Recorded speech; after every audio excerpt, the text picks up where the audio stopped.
Hi everyone, Al DeMarco here, lead handicapper and general manager of the world's largest online sports handicapping community. It is Saturday, only one college football game on tap, and we're going to get to your free pick on Army-Navy in just a moment. But first, guys, it is college basketball time. If you've been avoiding playing college basketball, you have made a serious mistake, because I am telling you guys, the time to make money in college hoops is right now. It's non-conference action, because the odds makers simply don't have a handle on all these non-conference tilts.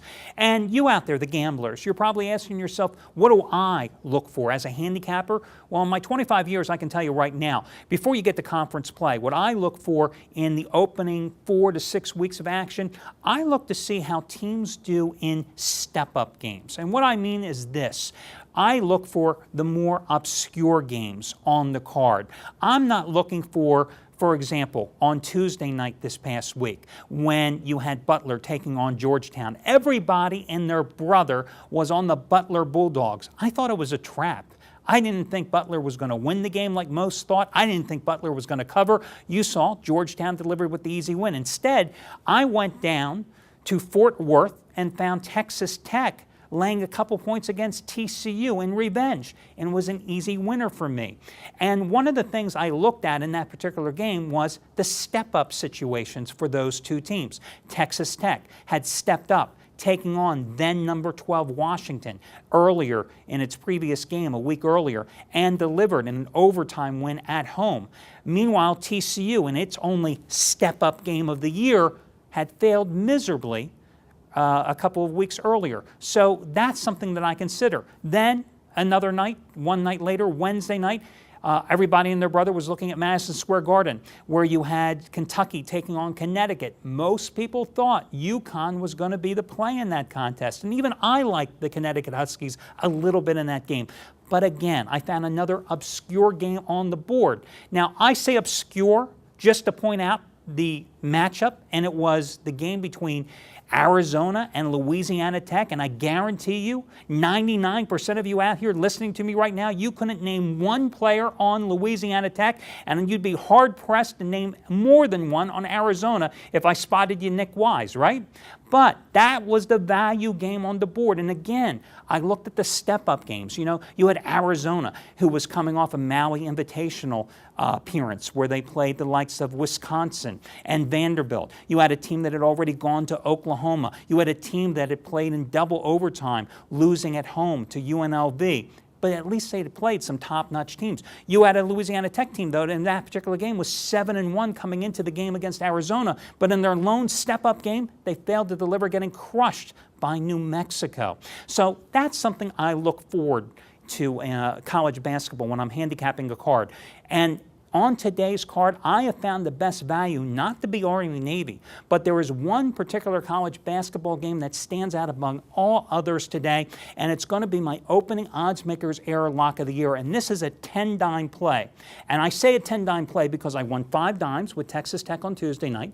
I won another 5 dimes with Arizona on Wednesday night. I'm going to reinvest the profit from both of those games. I'm not even touching all the money I've won with the 5 straight NFL best bet winners over the past 2 weeks. I'm going to take that college basketball profit. I'm reinvesting it on this one game today. It is the best bet on today's card, no matter the sport. Forget about college football. Forget about the NBA. This is the best bet, and it's available right now. It's my 10-dime opening odds makers error game of the year. That's the play I'm personally playing, and you can get it right now online. Now, in terms of Army and Navy, it's an interesting game, guys, because, you know, Army has a heck of a lot at stake here, because if the Cadets win this game, they will earn a berth in the Eagle Bank Bowl in Washington, D.C. against the Temple Owls. If they lose, that bowl berth is going to UCLA.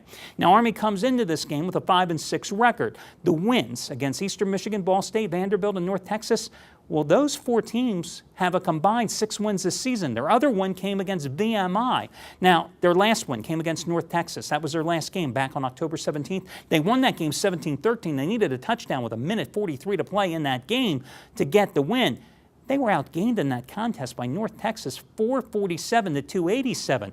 Now, as you know, Navy has absolutely dominated this series. They've won a series record 7 in a row straight up. They've covered 6 of those 7 games. They've won them all by double-digit margins. The last 2 by a combined score of 72-3. So it has been all midshipmen in this one. And the Middies have also won 14 consecutive Service Academy games. And look what happened this year against their common Service Academy foe, Air Force. Navy won as a 3-point favorite in overtime, 16-13. Army, as a 17-point underdog, got blasted by the Falcons, 35-7. You're looking at a big number here. This is not a game that I'm personally playing.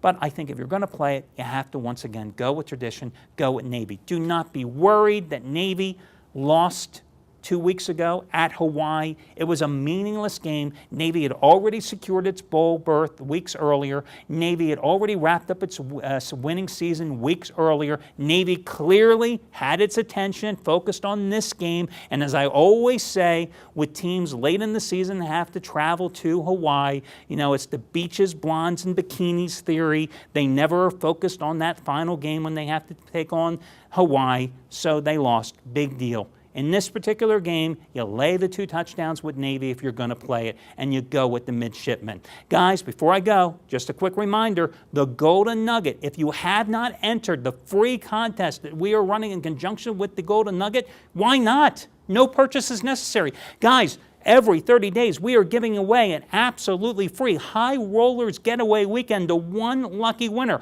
You're going to get a High Roller Suite at the Golden Nugget in fabulous downtown Las Vegas. You're going to get VIP limo transportation to and from McCarran International to the Golden Nugget. You're going to get VIP check-in service. You're not standing with those other people, the commoners. You're going to be swept right in, taken into the VIP lounge, and taken to your suite at the Golden Nugget, and you're going to get 2 tickets to the great Gordie Brown show at the theater at the Golden Nugget as well, and it's all free for one lucky winner every single month given away, and no purchase is necessary. Just go to the site, look for the VIP Getaway Weekend contest, click on it, enter your email address and your name and information, and once again, every 30 days, we'll be giving away a free VIP Getaway Weekend at the Golden Nugget, and again, no purchase is necessary. Guys, the Golden Nugget is where I stay, it's where I play, it's where I'm going to be watching Army-Navy, to be honest with you today, and it's where I'm going to be betting my opening college basketball game of the year. The Odds Makers Air 10-9 play, which you can get right now online.